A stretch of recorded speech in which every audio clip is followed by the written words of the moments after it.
Assalamualaikum warahmatullahi wabarakatuh.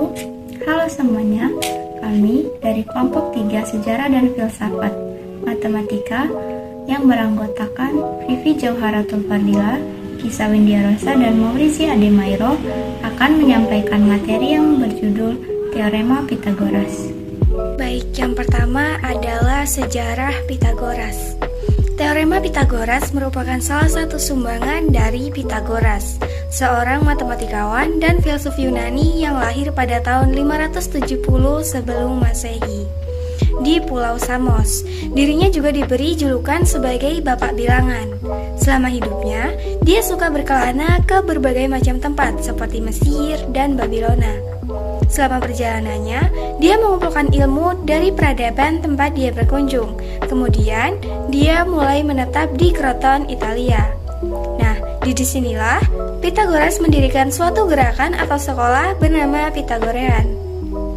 Kontribusi Pitagoras yang paling terkenal adalah Teorema Pitagoras, yang menyebutkan bahwa kuadrat hipotenusa atau sisi miring dari suatu segitiga siku-siku adalah sama dengan jumlah kuadrat dari kaki-kakinya atau sisi-sisi siku-sikunya. Pitagoras menjadi terkenal setelah mendirikan sebuah kelompok The Brotherhood of Pythagorean, atau yang disebut sebagai Persaudaraan Ilmu Pitagoras, yang dikhususkan untuk mempelajari matematika. Yang selanjutnya ada filsafat Pitagoras. Sebagai seorang filsuf, cara Pitagoras bekerja merumuskan dalil-dalil filsafatnya selalu berpijak pada ketinggian moral budi manusia. Sistem filsafat Pitagoras yang menyelaraskan ilmu-ilmu pasti seperti matematika, ilmu alam maupun astronomi dengan kepercayaan mistis religius. Bertrand Russell pada tahun 1872 sampai 1969 menuliskan bahwa saya tak tahu siapa yang paling berpengaruh sama seperti Pitagoras dalam dunia pemikiran. Saya katakan hal ini sebab apa yang tampak sebagai Platonisme ternyata bila dianalisa dalam hakikatnya adalah ajaran Pitagoras. Konsepsi dunia dari dunia abadi yang nyata bagi intelek tapi tidak dirasakan adalah dari dia, yakni Pitagoras. Sistem filsafat model Pitagoras dengan penuh keharmonisan antara akal budi dan tafsir metafisis itulah yang sangat membedakan dengan metafisika timur atau Asia Afrika yang jauh lebih mistis dan sulit diselaraskan dengan rasiologis. Pada Pitagoras dan para pengikutnya beserta para filsuf yang terinspirasi oleh sistem filsafatnya, metafisika angka-angka Pitagoras menjadi lebih lengkap ilmiah. Nah, materi selanjutnya adalah pengaruh filsafat Pitagoras dalam matematika. Pitagoras percaya bahwa bilangan bukan unsur seperti udara dan air yang banyak dipercaya sebagai unsur semua benda. Pandangan Pitagoras mengungkapkan bahwa harmoni terjadi berkat bilangan. Bila segala hal adalah bilangan, maka hal ini tidak saja berarti bahwa segalanya bisa dihitung sebagai nilai dan diukur dengan bilangan dalam hubungan yang proporsional dan teratur, melainkan berkat bilangan-bilangan itu segala sesuatu menjadi lebih harmonis dan seimbang. Dengan kata lain, tata tertib terjadi melalui bilangan-bilangan. Materi selanjutnya yaitu rumus Pitagoras. Rumus Pitagoras dalam bentuk akar jika sisi miringnya C, sisi tegak dan mendatarnya adalah A dan B, maka rumus yang dihasilkan yaitu perhitungan panjang salah satu sisi segitiga siku-siku jika dua sisi atau yang lain diketahui dalam segitiga siku-siku ABC. Siku-siku di titik B, maka berlaku rumus yang pertama yaitu jika sisi A dan B diketahui, maka sisi C dapat dihitung dengan rumus C kuadrat sama dengan A kuadrat ditambah B kuadrat. Jika sisi B dan C diketahui, maka sisi A dapat dihitung dengan rumus A kuadrat sama dengan C kuadrat dikurang B kuadrat.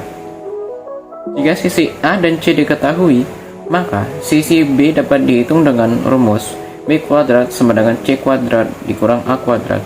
Untuk gambarnya bisa dilihat di sampingnya.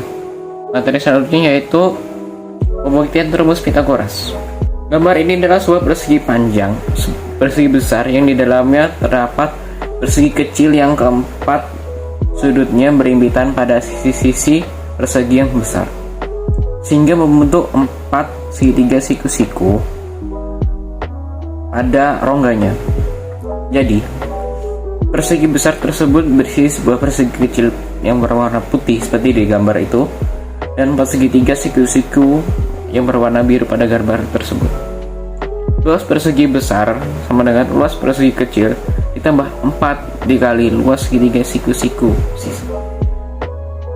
Sisi banding sisi. Sisi banding sisi. Atau maksud saya sisi kali sisi ditambah 4 dikali setengah kali alas kali tinggi. A tambah B dikali A kali B sama dengan C kali C ditambah 4 dikali setengah kali A kali B. A tambah A kuadrat ditambah 2AB ditambah B kuadrat sama dengan C kuadrat ditambah 2AB. A kuadrat ditambah B kuadrat sama dengan C kuadrat ditambah 2AB dikurang 2AB. 2AB nya itu sama-sama dikurang di ruas kanan dan kiri sama-sama dikurangi 2AB. Maka hasilnya itu A kuadrat ditambah B kuadrat sama dengan C kuadrat. Materi yang terakhir yaitu penerapan Pitagoras dalam kehidupan sehari-hari. Dalam kehidupan sehari-hari, banyak masalah yang dapat diselesaikan dengan menggunakan teorema Pitagoras. Misalnya pada bidang arsitektur dan konstruksi. Salah satu contohnya adalah bangunan atau bidang yang berbentuk segitiga, misalnya atap bangunan. Teorema ini akan sangat berguna pada perhitungan bidang yang memiliki desain segitiga siku-siku. Teorema Pitagoras akan sangat membantu dalam kegiatan menghitung atau memperkirakan bidang miring suatu bangunan yang memiliki sisi-sisi yang saling tegak lurus atau memiliki sudut 90 derajat. Contoh lain penggunaan teorema Pitagoras ini adalah dalam sistem navigasi. Terdapat metode triangulasi yang digunakan untuk menentukan suatu lokasi atau koordinat berdasarkan sudut antara titik koordinat. Nah, teorema Pitagoras berguna ketika triangulasi menggunakan sudut 90 derajat. NASA juga menggunakan triangulasi untuk menentukan posisi pesawat luar angkasa. Jika di kehidupan sehari-hari, ini juga berguna dalam sistem navigasi mobil dan pelacakan ponsel. Contoh soal penerapan Pitagoras. Sebuah kapal berlayar dari pelabuhan A ke arah timur sejauh 100 km, kemudian berbelok ke arah utara sejauh 120 km sampai di pelabuhan B. Dari pelabuhan B berlayar ke arah timur sejauh 600 km menuju pelabuhan C. Tentukan jarak kapal dari pelabuhan A ke pelabuhan C. Jawab, AP sama dengan 100 ditambah 60 sama dengan 160. PC sama dengan 120. AC kuadrat sama dengan AP kuadrat ditambah PC kuadrat. AC kuadrat sama dengan 160 kuadrat ditambah 120 kuadrat. AC kuadrat sama dengan 400.000.